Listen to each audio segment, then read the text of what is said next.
Центарот за развој на Источно-Атлантски регион Штип во рамките на проектот што се реализира во општина Кочани, зелени згради за заедничка зелена иднина,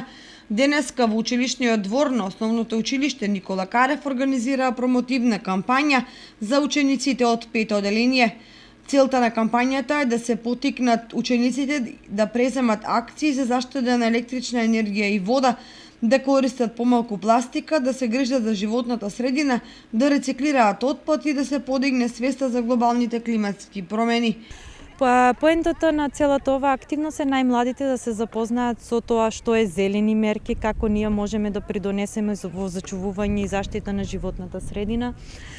кои активности можеме по дома да ги превземеме, како можеме да влијаеме на ние за да ја заштитиме нашата средина. Исто имат интересни примери, бидејќи бев дел од првите работилници, почвата, колку треба да биде топлината, за кои култури, каква топлина на почва, рециклирање, што е тоа рециклирање, така да мислам дека за децата од 5 оделение не случајно сте изберени, ова се интересни моменти. Со овој проект учениците преку игра и забава имаа можност да го зајакнат своето знаење и вештини за тоа како да се справат со климатските промени и еколошки прашања поврзани со истите.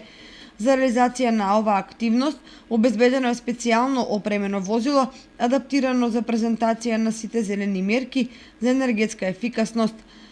Проектот Зелени згради за заедничка зелена иднина е финансиран од првиот повик на Интеррек ИПА прекугранична соработка помеѓу Република Македонија и Република Бугарија.